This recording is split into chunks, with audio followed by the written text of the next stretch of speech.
안녕하세요. 저는 5살 된 딸을 키우고 있는 30대 여성입니다. 어제 인터넷 기사를 보다가 세옹지마에 관한 글을 읽었어요. 그 기사에는 인생을 살다 보면 복이 화가 되기도 하고 화가 복이 되기도 하니 좋은 일이 있다고 해서 크게 기뻐하지 말고 힘든 일이 있다고 해서 크게 좌절하지 말라는 내용이 있더라고요. 그 글을 보니 저의 지난 과거가 주마등처럼 지나갔어요.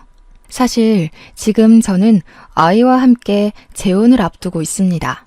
딸의 친아빠는 아이가 3살 때 이혼을 했고 그 뒤 새로운 남자를 만나 신혼집에 신혼살림까지 다 넣은 상태예요. 이혼하고 재혼하는 과정이 자랑은 아니지만 그래도 익명의 힘을 빌려 저의 사연을 이야기해 볼까 해요. 저와 남편은 회사 동료의 소개로 처음 만났습니다. 회사와 집만 알던 제게 한 번뿐인 20대를 정말 재미없게 산다며 남자 좀 만나보라고 소개해줬어요. 그때는 새로운 사람을 만날 생각이 없어서 싫다고 했지만 동료가 너무 잘 어울릴 것 같다며 자꾸 만나라고 하는 통에 어쩔 수 없이 그냥 밥이나 먹자는 생각으로 나갔답니다. 동료가 알려준 카페로 갔는데 구석에 단정하고 스타일이 좋은 남성분이 앉아 있더라고요. 저는 내심 저분이 나의 소개팅 상대였으면 좋겠다고 생각하며 동료가 알려준 번호로 전화를 했는데 그분이 전화를 받는 거예요. 그땐 얼마나 기분이 좋았던지요. 그 사람 앞에 앉아서 커피를 마시며 이야기를 나누는데 말도 참 조리 있고 재밌게 잘 하더라고요. 카페에서 나와 우리는 저녁을 먹으며 가볍게 술을 마셨어요. 밥을 먹으며 살아온 이야기를 하는데 남편은 외동아들이고 시어머니가 일찍 돌아가셔서 아버지와 할머니 손에서 자랐다고 했습니다. 저 역시 외동딸이고 부모님이 어릴 때 이혼하셔서 엄마와 둘이서만 살았어요. 둘 다 외동에다가 한부모 가정에서 자라서인지 대화가 잘 통한다고 느껴졌답니다. 그날 이후로도 우리는 서너 번 정도 더 만났고 만날 때마다 사이가 점점 더 깊어져 본격적인 연애를 시작하게 되었습니다. 연애하며 남편의 친구들을 보게 되었는데 다들 남편이 성격 좋은 사람이니 결혼해도 절대 후회하지 않을 것이라고 하더군요. 저 역시 만나면 만날수록 정말 좋은 사람이라는 생각이 들어 평생을 함께하고 싶었습니다. 그런 마음이 쌓이고 쌓여 연애한 지 6개월 만에 결혼을 전제로 부모님께 인사를 드리러 갔어요. 친정엄마는 남편의 말솜씨, 성품을 보며 너무 좋은 사람을 만났다고 좋아하셨어요. 그리고 저 역시 남편의 집에 처음으로 인사를 드리러 갔는데 남편은 서울에 거주하는 반면 할머니와 아버지는 경기도의 주택에서 살고 계시더라고요. 시아버지는 저희를 보며 너무 잘 어울린다며 반겨주셨지만 시할머니는 저에 대해 별 말씀을 하시지 않으셨습니다. 그리고 남편은 우리 집 장손이라며 엄청나게 아끼시더라고요.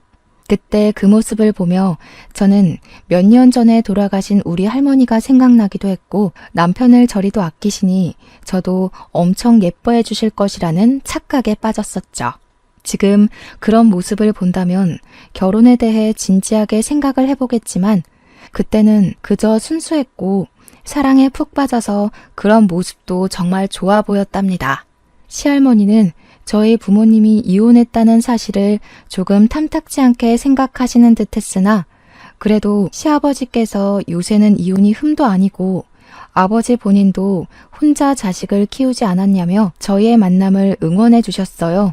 시아버지의 적극적인 지지로 우리는 무사히 결혼하게 되었고 결혼과 동시에 남편이 경기도에 있는 시아버지의 회사에서 일하게 되어 신혼집을 시댁과 가까운 아파트로 장만했습니다.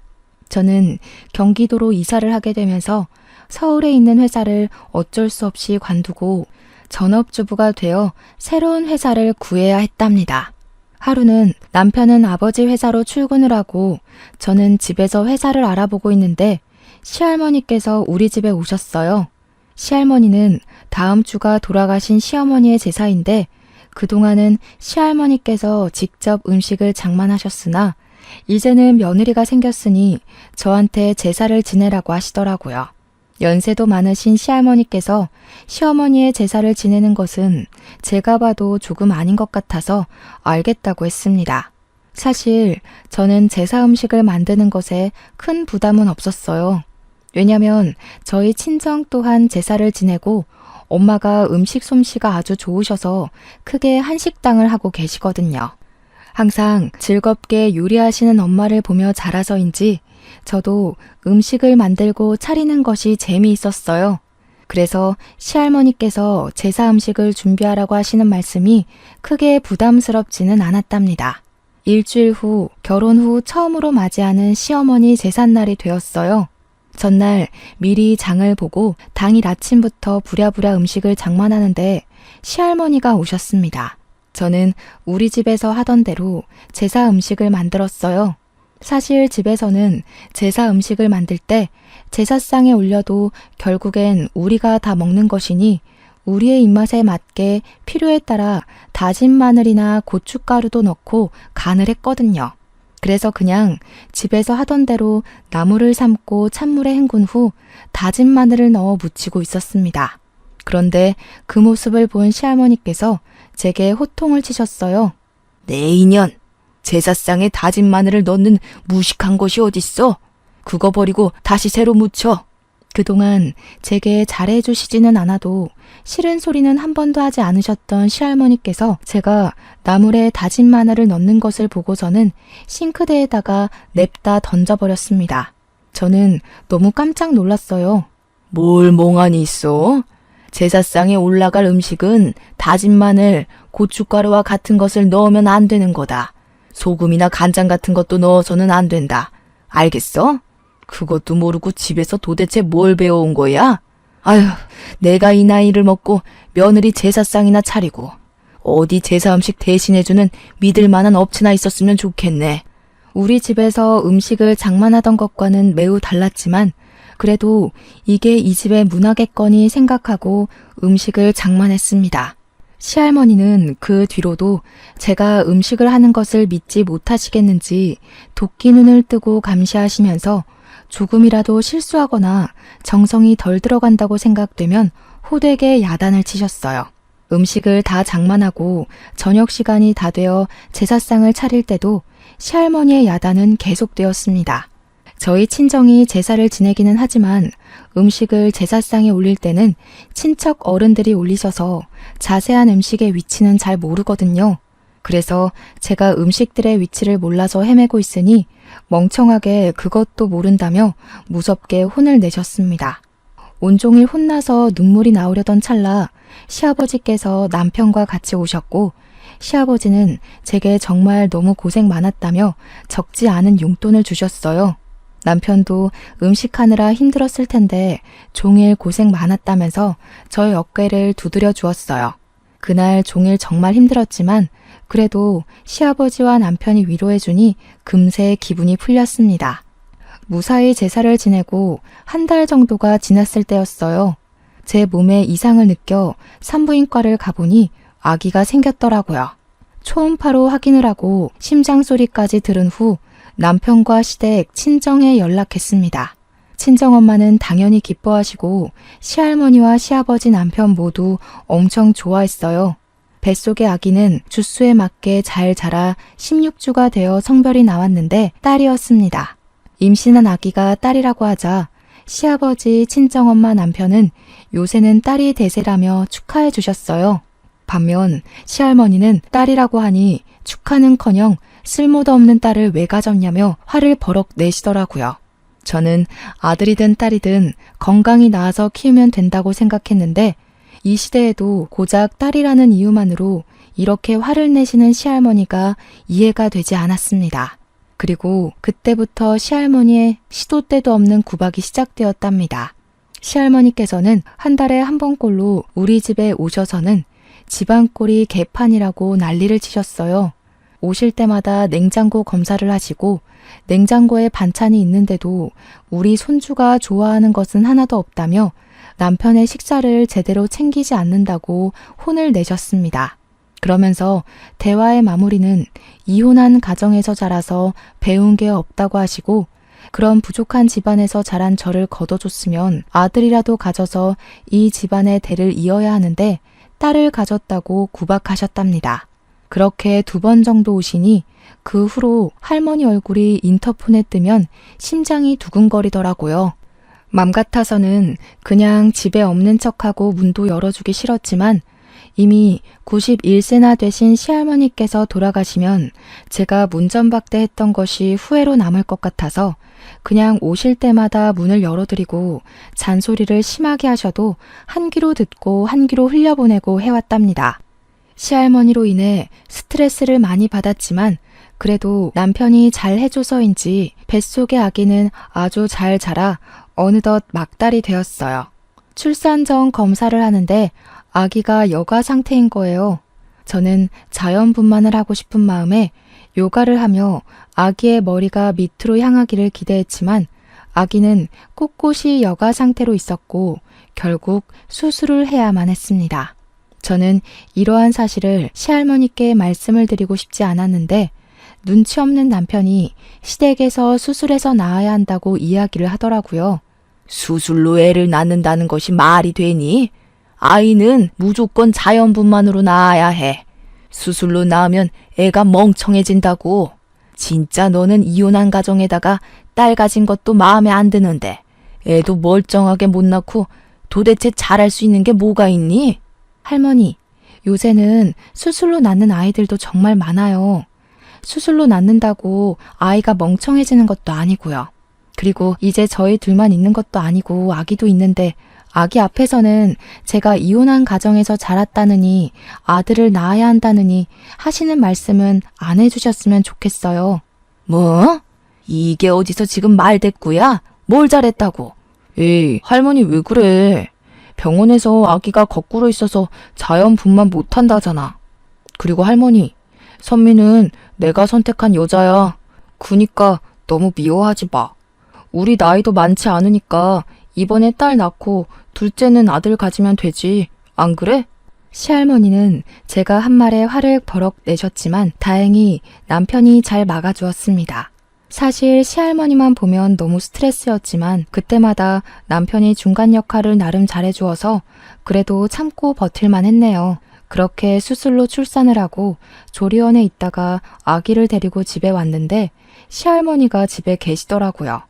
남편은 저와 아기를 집에 데려다주고 바로 출근을 하고 저는 아기와 시할머니 셋이서 집에 있게 되었어요. 시할머니가 국을 끓이고 계시길래 당연히 제 미역국을 끓여주시는 줄 알았습니다. 아기 방에 아기를 눕혀놓고 재운 뒤 부엌에 나와보니 미역국은커녕 남편이 좋아하는 시뻘건 육개장만 있더라고요. 그리고 밥을 먹으라고 하시며 한 상을 차리셨는데 모유 수유를 하는 저는 먹을 수 없는 매운 반찬만 있었습니다. 할머니, 근데 미역국은 없네요? 저 모유 수유해서 매운 음식 먹지 못하는데요. 내가 아들도 낳지 못한 널 위해서 여기 있는 줄 아니? 네가 출산해서 아기 본다고 우리 집 장손 굶길까봐 손주 음식 하러 온 거다. 아들도 못 낳은 주제에 무슨 염치로 미역국을 얻어먹을 생각을 해? 네 음식은 네가 알아서 해먹든가 아니면 굶든가 해라. 할머니, 제가 아들을 낳지 못한 것도 맞고 할머니께서 저의 미역국을 끓여주시지 않아도 상관없는데요. 이제는 아기도 있으니 아들을 낳지 못했다고 구박하시지는 않았으면 해요. 제가 아들을 낳고 싶다고 해도 제 마음대로 할 수 있는 것이 아니잖아요. 할머니께서 조금만 마음을 열어주셔서 저희 딸도 이쁘게 봐주셨으면 좋겠어요. 인연이? 옛날 같았으면 너는 남의 집 대를 끊어먹은 죄로 진작에 쫓겨났다. 아니지? 이혼한 가정에서 자랐으니 결혼도 하지 못했을 것이야. 우리 경우가 네가 좋다고 그러니 결혼시켰지. 안 그랬으면 내가 어떻게 해서든 너 아닌 예전에 만난 다른 여자랑 결혼시켰을 거야. 시할머니는 당신의 증손녀를 낳고 온 제게 이혼한 가정에서 자랐고 딸이라 여전히 마음에 들지 않는 티를 팍팍 내셨습니다. 심지어 제가 아닌 다른 여자랑 결혼을 시켜야 했다며 후회하는 말씀까지 하셨죠. 그런 시할머니께 아들을 낳지 못하고 이혼한 가정에서 자란 것이 그렇게 큰 죄냐고 대들고 따지고 싶었지만 하필 그때 아기가 깨서 오는 바람에 시원하게 이야기하지 못하고 방에 들어왔어요. 계집애가 우는 것도 아주 앙칼지구나. 옛말에 암탉이 우면 집안이 망한다고 했는데 우리 집이 쟤 때문에 조만간 망하겠어. 우리 경우가 쟤가 아니라 다른 여자랑 결혼해야 했는데. 할머니는 방에서 일부러 저 들으라는 식으로 큰 소리로 다른 여자 이름을 말하며 남편이 그 여자와 결혼을 해야 했다고 혀를 끌끌 차셨어요. 저는 그 말에 너무 화가 나서 당장 친정이라도 가고 싶었지만 친정이 택시를 타고 오갈 수 있는 거리가 아니다 보니 가지도 못하고 그저 방에서 혼자 울분을 사귀고 있었답니다. 시할머니는 제가 그러든 말든 혼자서 식사를 다 하시고 잠까지 주무시며 집에 가시지를 않더라고요. 그날 저녁 남편이 퇴근하자마자 남편을 방으로 불러 할머니께서 제게 말씀하신 모든 내용을 이야기했습니다. 남편도 할머니의 말씀이 너무하다고 느껴졌는지 할머니께 따져 묻기 시작하더라고요. 할머니, 아무리 그래도 우리 딸도 할머니의 손녀야. 할머니 핏줄이라고요. 그리고 아기 낳은 사람한테 할 말이 있고 못할 말이 있지. 어떻게 다른 여자랑 결혼을 시켜야겠다는 이야기를 해요. 얘야, 내가 언제 그랬다고 그러니? 나는 그런 얘기 한 적 없다. 제가 날 쫓아내고 싶어서 헛소리 하는가 보구나. 사실 오늘 내가 미역국을 안 끓여놨다고 제가 나한테 화를 많이 내더구나. 그래서 제가 지금 괜한 소리를 하는 거야. 너는 이 할미 말은 듣지도 않고 네 부인 이야기만 듣는 게냐? 시할머니는 자신은 그런 말을 한 적이 없다고 딱 잡아떼셨습니다. 남편은 그런 시할머니의 말을 듣고서는 원래 여자들은 출산하면 별것도 아닌 일에 오해하고 마음 상해서 온다고 들었다고 하며 오히려 저를 예민한 사람 취급을 하더라고요. 그동안 제 편이었던 남편마저 저의 이야기를 믿어주지 않으니 너무 속상해서 눈물이 다 났습니다. 시할머니는 울고 있는 저를 보며 뭘 잘했다고 눈물바람이냐며 뭐라고 하시고 남편은 중간에서 이러지도 저러지도 못하며 눈치만 보고 있는데 그저 답답하더라고요. 정말 아기만 아니었으면 확 집을 나가버리고 싶었답니다. 이렇게 우리 아기와의 첫날이 눈물로 지나갔어요. 그날 이혼한 가정에서 자란 저의 딸이라는 이유로 우리 아기가 당연히 받아야 할 축복을 받지 못하는 것 같아 너무 속상했네요. 이후로도 시할머니와 저는 계속 트러블이 있었습니다.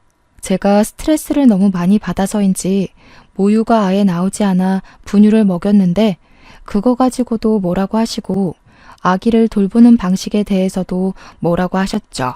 하루는 그런 시할머니가 싫어서 오셔서 문을 두드려도 모르는 척 있었더니 할머니가 남편에게 전화해서 비밀번호를 알려달라고 하시더라고요. 눈치 없는 남편은 집 비밀번호를 알려주었고 그 뒤로는 시도 때도 없이 집에 오셨답니다. 안 그래도 어린 아기를 돌보느라 힘든데 시할머니까지 오셔서 스트레스를 주시니 집에 있어도 마음 편히 쉴 수가 없었어요. 이 일로 남편과 저는 하루도 빠짐없이 싸우게 되었고 그 뒤로 남편은 아버지 회사에서 철야 근무나 출장을 하는 날이 부쩍 많아졌습니다.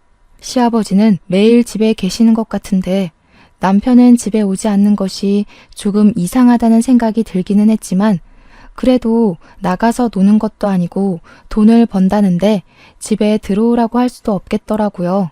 지금 생각해보면 그때 확실히 확인했어야 했는데 그 당시에는 제 앞에 펼쳐진 상황들이 너무 힘들어서 남편에 대한 의심은 하나도 하지를 못했었네요. 이렇게 저는 남편의 도움 없이 온전히 저 혼자 아기를 키웠습니다. 아기가 목도 가누고 육아에 요령이 생기며 저에게도 커피 한 잔의 여유가 생길 때쯤이었어요. 시할머니께서 헛소리를 많이 하시고 했던 말도 자꾸 잊어버리셔서 병원에서 검사를 해보니 치매 중기라는 진단을 받으셨답니다. 더는 혼자 계시지 못할 상황까지 이르러 누군가가 할머니의 옆에서 간병을 해야만 했어요. 저는 당연히 할머니를 요양원에 보내자고 했습니다. 하지만 남편은 시할머니가 엄마 같은 분이라며 우리 집에 모시고 살자는 게 아니겠어요?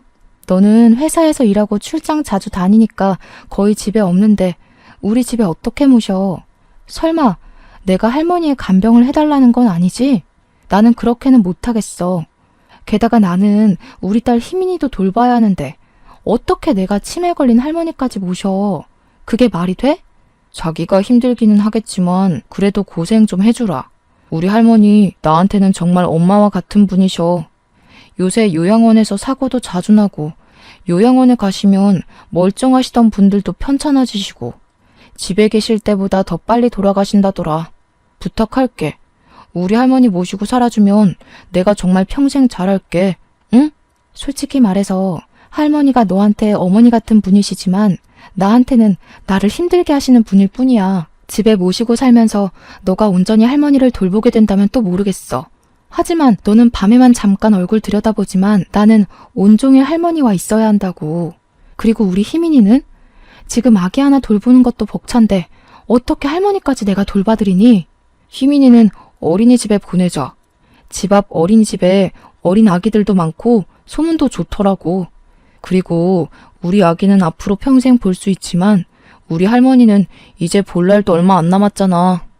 얼마 남지 않은 날들 요양원에서 환자복 입고 있는 모습으로 보고 싶지는 않아. 제발 부탁이다. 응? 뭐? 할머니 모시자고 아직 말도 제대로 못하는 아기를 어린이집에 보내자고? 그건 좀 아니지 않아? 요양원에서 사고가 일어나는 것만큼이나 어린이집에서도 사건 사고가 자주 일어나. 난 어린이집은 우리 희민이가 말하기 시작했을 때 보내고 싶어. 그리고 아까도 말했듯이 너에게는 엄마 같은 할머니지만 나에게는 보기 싫은 할머니라고. 그런 할머니랑 종일 집에서 절대 못 있어. 보기 싫은 할머니? 너무 심하게 말하는 거 아니야? 그래도 할머니가 집에 오셔서 한 번씩 희민이 봐주시고 옷 사주시고 한 거는 생각 안 해? 네가 우리 할머니 싫어하는 줄은 알았지만 이 정도일 줄 몰랐다. 할머니 모시기 싫으면 그냥 우리 이혼해. 네가 어른 공경할 줄 모르는 사람인 걸 진작 알았더라면 결혼도 하지 않았을 거야. 저와 남편은 치매에 걸린 할머니를 모시는 문제로 한참을 싸우다가 이혼하자는 이야기까지 오고 갔어요. 남편은 할머니를 당연히 모시고 살아야 한다며 아주 완강하게 주장했고, 저는 말도 못하는 아이를 어린이집에 보내면서까지 모시고 싶지는 않았어요. 좀 더 솔직히 말하면 저를 매일 구박하고 못 잡아먹어서 안달이시던 할머니가 싫어서 모시고 싶지 않았답니다. 결국 이날은 둘이서 싸우기만 하고 결론을 맺지 못했어요.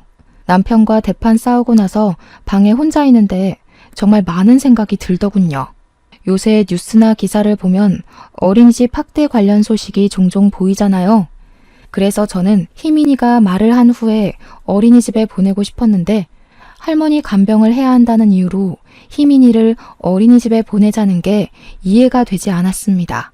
그런데 또 한편으로는 친정엄마가 훗날 치매에 걸리시면 유일한 자식인 제가 무조건 모셔야 할 텐데 그때 제가 할머니를 모시지 않았다는 이유로 남편이 반대하면 어쩌나 하는 생각이 들더라고요. 저는 몇 날 며칠을 이 일로 고민을 했고 결국 시아버지께 한 달에 200만 원을 받는 조건으로 시할머니를 우리 집에서 모시고 살게 되었습니다.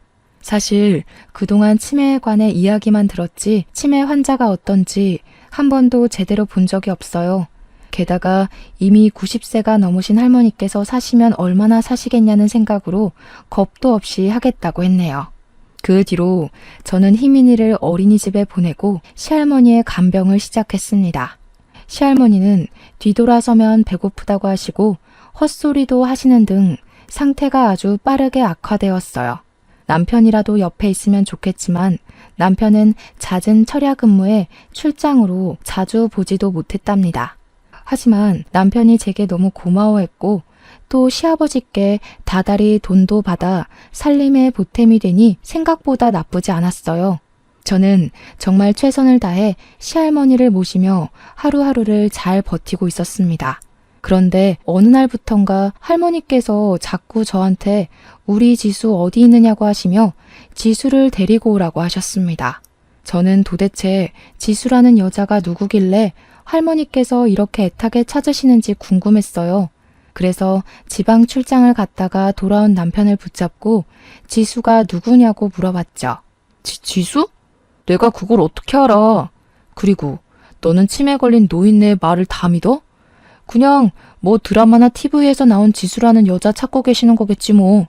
그리고 너는 지방 출장 다녀와서 피곤한 사람한테 별로 중요하지도 않은 일을 그리 심각하게 물어보냐? 피곤해. 나 이제 잘 거니까 깨우지 마. 그냥 지수라는 여자를 모르면 모른다고 말하면 되는데 남편은 과하게 화를 내며 당황하고 말까지 더듬거렸어요. 그런 모습을 보니 남편이 확실히 지수라는 여자를 알고 있는데 숨기고 있다는 생각이 들었고 저는 그날 밤 남편이 잘 때 핸드폰을 몰래 봤습니다. 확인해보니 남편은 제가 희민이를 돌보고 할머니를 간병할 동안 지수라는 여자와 몰래 사귀고 있었더라고요. 심지어 이번에 지방 출장을 갔던 것도 출장이 아니라 이 여자와 여행을 간 것이었습니다. 제게는 항상 야근한다, 주말에도 회사에서 일한다고 해놓고선 이 여자와 데이트를 즐기고 있었어요. 가만히 생각해보니 다른 사람들은 결혼하고 자녀가 생기면 자녀의 사진을 카카오톡 메인 화면에 넣고 하던데 남편은 한 번도 희민이의 사진이나 제 사진을 올린 적이 없었습니다. 이게 다 지수라는 여자한테 결혼한 사실을 숨기기 위한 것인가 하는 생각이 들더라고요. 저는 일단 지수라는 여자 번호를 저장했습니다. 그리고 곤히 잠을 자는 희민이 옆에 누워 이 상황에서 내가 어떻게 하는 것이 좋은 것인지에 대해 고민했네요. 생각하면 할수록 화가 너무 나고 마음이 너무 답답해서 잠이 오지 않았고 결국 밤새우고 일어나 아침 식사를 준비했습니다. 제가 부스럭거리는 소리에 남편도 일어나 회사에 일찍 가봐야 한다며 씻고 바로 나갔어요. 남편이 출근하고 나서 저는 화장실에 갔다가 다시 거실로 나왔는데 시할머니가 쭈그리고 앉아 계시고 그 옆에 희민이도 같이 앉아 있었습니다. 할머니가 뭐 하시나 싶어 가까이 가보니 할머니께서 거실 바닥에 볼일을 보고 계시더라고요. 저는 너무 깜짝 놀라서 일단 희민이를 덥석 안았어요. 이년아, 네 아이 데리고 이 집에서 나가. 난 이런 못생긴 아기 필요 없다. 빨리 우리 지수 데리고 오란 말이야. 얼굴 고운 우리 지수가 손주를 낳아야 해. 네가 이 집에 붙어 있으니까 우리 지수가 시집을 못 오는 거 아니야? 이 괘씸한 것. 우리 집안 말아먹으련. 시할머니가 저를 밀치는 바람에 하마터면 안고 있던 희민이를 떨어뜨릴 뻔했습니다. 다행히 희민이를 제가 꽉 잡고 있어서 다치지는 않았지만 정말 아찔했어요. 순간 이 집에서 할머니와 계속 같이 있으면 언젠가는 희민이가 다칠 수도 있겠다는 생각이 들어 저는 시할머니 두고 집에서 나와 무작정 서울에 있는 엄마한테 가버렸습니다. 남편이 다른 여자를 만나고 있고 시할머니가 희민이에게 위험한 상황인데 제가 굳이 여기에 있을 필요가 없다는 생각이 들었거든요. 친정엄마는 연락도 없이 온 저를 보며 깜짝 놀라셨고 저는 그런 엄마께 그동안 알게 된 사실들을 다 말씀드렸어요. 엄마는 그런 상황에서 네가 굳이 참을 필요 없다고 하시며 일단은 쉬면서 앞으로 어떻게 할지 생각해보라고 하셨죠. 그리고 엄마는 가게로 가셨고 저는 일단 지수라는 여자를 만나야겠다고 생각했답니다. 어제 저장했던 지수 씨의 번호로 전화를 해보니 받지 않길래 문자로 경호 씨에 대해서 할 말이 있으니 만나자고 했습니다. 제가 문자를 보내니 바로 전화가 와서 누구길래 자기 남자친구에 관해서 할 말이 있냐며 지금 만나자고 하더라고요. 그래서 가게를 들려 엄마한테 희민이를 맡기고 약속한 장소로 나갔습니다. 저는 지수 씨를 만나 사실 경호 씨와 내가 결혼한 사이이고 아이까지 있다고 이야기를 했어요. 지수 씨가 저의 이야기를 듣고 깜짝 놀라서는 그럴 리가 없다길래 저와 남편의 결혼 사진, 희민이의 사진을 보여주었죠. 그리고 저는 둘이서는 언제 어떻게 만났는지 물어봤습니다. 알고 보니 남편과 지수 씨는 저와 남편을 만나기 훨씬 전에 결혼을 약속한 사이였어요. 지수 씨는 시할머니와 시아버지도 이미 만났었고 두 분 다 지수 씨를 너무 좋아하셨대요. 왜냐하면 지수 씨 아버지가 회사를 운영하시는데 그 회사가 아버지 회사의 원청업체였거든요. 아무래도 원청업체와 사돈을 맺으면 회사 운영에 많은 도움이 될 수 있기에 시할머니, 시아버지 모두 지수 씨와 남편의 만남을 적극적으로 응원했다고 해요. 지수 씨도 그런 두 분이 좋아서 시댁에 종종 놀러 갔었고 사이가 더 깊어져 결혼까지 하려고 했으나 지수 씨의 아버지가 경제적으로 차이가 난다며 둘의 결혼을 결사반대하셨대요. 그래서 결국 남편과 지수 씨의 결혼이 무산되고 잠시 헤어져 있는 동안 저를 만났던 것이죠. 그렇게 둘은 한동안 연락도 하지 않고 지내다가 제가 희민이를 낳고 정신이 없었을 때 우연히 길에서 만났다고 해요. 그 뒤로 꾸준히 연락했고 지금은 정식으로 사귀고 있다는 거예요. 그러면서 지수 씨는 결혼했다는 사실도 전혀 몰랐다고 하며 일단 이 자리에 남편을 부르기로 했습니다. 남편은 지수 씨가 만나자는 말에 반가워하며 바로 달려가겠다고 하더군요. 앞으로 본인에게 일어날 상황은 꿈에도 모른 채 말이에요. 1시간 정도 지나자 남편이 우리가 있던 카페에 도착했습니다. 남편은 지수 씨 앞에 앉아있는 저를 보고서는 매우 당황해서 어쩔 줄을 몰라 하더군요. 지수 씨가 저에게 모든 내용을 다 들었다고 이야기하니 남편은 저와 지수 씨 앞에서 무릎을 꿇었어요. 그런 남편에게 지수 씨는 물을 뿌리고는 남편의 뺨을 때리더라고요. 남편은 저와 지수 씨 사이에서 아무 말도 하지 못했습니다. 진짜 어떻게 사람이 그래? 치매 걸린 할머니를 간병하는 와이프 두고 다른 여자를 만나고 싶디? 나는 너의 그 엄마 같은 할머니 보느라 지쳐가는데 너는 할 것 다 하고 다녔더라? 나 몰래 지수 씨 만나는 동안 희민이는 생각 안 해봤어? 나쁜 새끼. 너 절대 가만두지 않을 거야. 아버지한테 다 이야기해서 회사와 거래 끊을 테니까 그렇게 알아. 너네 회사 매출의 80%는 우리 회사에서 나온다는 거 알고 있지? 사람 배신한 대가가 얼마나 무서운지 한번 뼈저리게 느껴봐. 아, 별일 없으면 저희 아버지한테 같이 가요. 우리 같이 가서 이 새끼의 실체를 말씀드려요. 지수 씨는 제게 같이 회사에 가서 아버지께 다 얘기하자고 했고 저는 여전히 무릎을 꿇고 있는 남편을 뒤로 하고 지수 씨의 아버지를 만나러 갔습니다. 지수 씨의 아버지는 어떻게 사람이 그럴 수가 있냐며 가만두지 않겠다고 남편 회사와의 거래를 끊어버리셨어요. 그리고 저는 남편과 혼인관계를 유지할 이유가 없다는 생각이 들어서 바로 이혼 서류를 작성하여 아버지 회사로 킥을 보냈답니다. 그날 저녁 이혼 서류를 확인한 남편은 제게 전화해서 이혼하지 못하겠다고 사정했지만 저는 단호하게 같이 살지 못하겠다고 했습니다. 결국 우리는 숙려 기간을 가진 후 이혼을 했고 양육권은 제가 가지게 되었답니다. 그리고 한 달에 2번씩 남편이 희민이를 보고 위자료 3천만 원에 양육비도 매달 60만 원씩 제게 보내기로 했어요. 이렇게 이혼 후 저는 친정엄마와 함께 살면서 희민이를 어린이집에 보내고 엄마의 식당에서 일했습니다. 엄마의 식당 일을 도우며 일하던 어느 날 예전에 시할머니가 제사상을 차리며 제사 음식을 해주는 업체가 있으면 좋겠다고 하셨던 말씀이 불현듯 생각났어요. 그래서 온라인으로 주문을 받아 제사 음식을 만들어 택배로 보내는 온라인 쇼핑몰을 차렸습니다. 엄마 식당 바로 옆에 조그마하게 가게를 내고 그곳에서 음식을 만들어 택배로 배송했답니다. 처음에는 반응이 그저 그랬지만 입소문이 나기 시작하면서 점점 매출이 늘었어요. 하루는 주문이 너무 들어와 엄마한테 희민이를 부탁하고 가게에서 일하고 있었습니다. 한창 정신없이 있는데 전 남편이 제 가게에 찾아왔더라고요. 음식 솜씨가 좋더니 가게까지 차렸네. 사실 부탁할 것이 있어서 무작정 찾아왔어. 사실 우리 할머니는 돌아가셨고 회사는 망했고 지수랑도 헤어졌어. 그래서 지금 나한테 그런 이야기를 하는 이유가 뭐야? 우리 다시 합치자. 우리 정말 사랑했는데 할머니와 지수 때문에 헤어진 거잖아. 나 그날 이후로 정말 반성 많이 했어. 우리 사이에 희민이도 있는데 이렇게 헤어져 사는 건 아닌 것 같아. 지금 뭐라는 거야? 할머니 돌아가셨고 지수랑 헤어졌다고 다시 합치자고? 말 같지도 않은 개소리를 참 정성스럽게 한다. 야, 부부 사이에 가장 중요한 게 뭐니? 바로 신뢰라는 거야. 근데 너는 이미 이 신뢰를 저버렸는데 내가 어떻게 너를 믿고 다시 만날 수가 있겠니?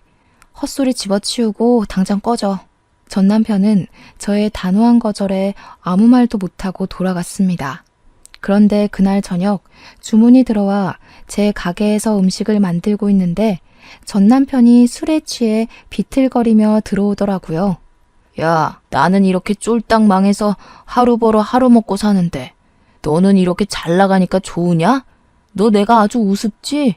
내가 만약에 지금 돈 있고 회사가 안 망했으면 이렇게 네가 이혼하자고 했겠어? 이게 여기가 어디라고 자꾸 와? 술을 처먹었으면 집에 들어가서 잠이나 자. 어디 와서 행패야? 그리고 너 뭔가 단단히 착각하나 본데 나는 네가 돈이 없고 망해서 헤어진 게 아니야. 할머니 간병이 힘들어서 헤어진 것도 아니고 네가 바람을 피워서 헤어진 거라고 알았냐? 이 멍청한 놈아. 참나, 사람이 살다 보면 잠깐 넘어지고 실수도 할 수 있지.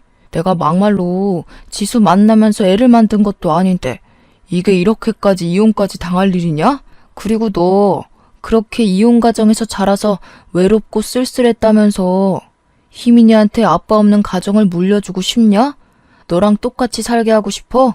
이게 말이면 단주라나. 그렇게 희민이를 생각한다는 인간이 애를 놔두고 바람을 피워? 네가 걱정할 필요 없게 제대로 키울 거야. 그니까 쓸데없는 걱정 집어치우고 너 앞가림이나 잘해. 그렇게 술이나 퍼먹고 다니다가 다 잃고 노숙자 되면 희민이 볼 수나 있겠니? 희민이한테 부끄러운 아빠 되기 싫으면 정신 똑바로 차리고 살란 말이야. 제가 희민이를 들먹이자 전 남편은 화를 참지 못하고 소리를 질러댔습니다. 그래도 분이 풀리지 않았는지 옆에 있던 물건을 던지려 하더라고요. 잘못하면 맞을 수도 있을 것 같아 몸을 피해 신고하려고 핸드폰을 찾는데 누군가 가게에 들어왔습니다. 가만히 보니 엄마 가게에 자주 오시던 단골 손님이더라고요.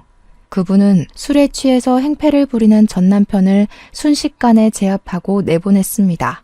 이분이 오시지 않았으면 정말 제가 어떻게 되었을지도 모른다는 생각에 너무 감사했어요. 그냥 감사하다는 말로만 끝내기에는 너무 죄송스러워서 간다고 하시는 것을 붙잡아 같이 저녁을 먹었습니다. 함께 음식을 먹으며 이야기를 해보니 이분은 저보다 4살 위인데 결혼했다가 아내의 불륜으로 이혼을 했대요. 다행히 자식은 없고 지금은 그냥 회사 다니면서 혼자 살고 계신다고 하더라고요. 그분은 제게 믿었던 배우자가 불륜을 저지르면 그 배신감이 얼마나 큰지 누구보다 잘 알고 있다면서 저를 위로해 주셨습니다. 엄마 가게에서 일하는 모습을 보면서 참 열심히 살고 밝게만 봤는데 그 웃음 뒤에 이런 아픔이 있는지 몰랐다고 하시더군요. 그러면서 전 남편이 또 와서 행패를 부릴지 모르니 밤늦게까지 있을 때 연락 달라고 하며 본인의 명함을 주었어요. 저도 제 연락처를 알려드린 후 우리는 그 뒤로 계속 연락을 주고받았습니다. 그러다가 친해져서 희민이도 함께 보았는데 희민이도 삼촌이라고 부르며 잘 따르더라고요. 그 뒤로 우리 셋은 종종 만났고 결혼까지 약속하게 되었습니다. 사실 한번 다녀온 데다가 희민이도 있어서 결혼을 결심하기까지 많은 고민을 하였습니다. 그리고 우리가 좋다고 해도 예비 남편의 부모님이나 가족이 제가 한번 다녀오고 아이도 있다는 이유로 싫어하시지는 않을까 걱정되었어요. 하지만 희민이가 저의 예비 남편을 너무 잘 따랐고 예비 남편의 집에서도 희민이를 너무 예뻐해 주셨습니다. 게다가 예비 남편도 한번 다녀왔으니 제가 한번 다녀온 것은 전혀 문제가 되지 않는다고 하셨어요. 그래서 이제는 정말 잘 살아보겠다고 생각하며 결혼까지 결심하게 되었네요. 결혼식 날짜를 잡고 난 후 저와 예비 남편은 우리가 앞으로 함께할 신혼집에 가전제품과 가구를 넣으려고 이삿짐 센터를 불렀어요. 사장님과 직원 3분이 오셨는데 그 중에 한 명이 아주 낯익어서 보니 제 전남편이더라고요. 아버지의 회사가 망해서 이삿짐 센터와 공사장에서 일당으로 돈을 받으며 일을 하고 있었습니다. 작업복을 입어서 그런 건지는 모르겠으나 사람이 참 불쌍해 보이면서 뭔지 모를 통쾌한 기분이 들더라고요. 전 남편은 자신을 빤히 보고 있는 저를 보고 깜짝 놀라고 예비 남편도 전 남편을 알아보고 인사를 했습니다. 안녕하세요. 저 기억하시죠? 아, 술 취해 계셔서 기억 못 하시려나? 그때 가게에 와서 술 먹고 행패 부렸을 때 제가 그쪽 제압했는데 다치지는 않았죠? 그래도 그쪽 덕에 우리가 결혼해서 이곳에 살림을 차리게 되었네요. 뭐 어쨌든 감사하네요. 전 남편은 예비 남편의 말에 표정이 굳었습니다. 기분이 다소 상했는지 물건을 제대로 놓지 않고 던지듯이 내려놓더라고요. 아저씨, 제대로 놔요. 이게 얼마짜리인 줄 알고. 이렇게 막 집어던지다가 망가지면 아저씨가 살 거예요? 겨우 구한 일자리일 텐데 여기서 잘리면 어쩌려고 그래요? 남의 돈 받아먹기가 어디 쉬운 줄 아시나? 예비 남편은 일부러 큰 소리로 전 남편을 구박했습니다. 그 소리를 듣고 이삿짐 센터의 사장님이 오셔서 무슨 일이냐고 물으셨고, 예비 남편은 전 남편이 물건을 막 던진다고 불만을 쏟아냈어요. 결국 전 남편은 사장님한테 크게 혼나고 그 자리에서 쫓겨났습니다.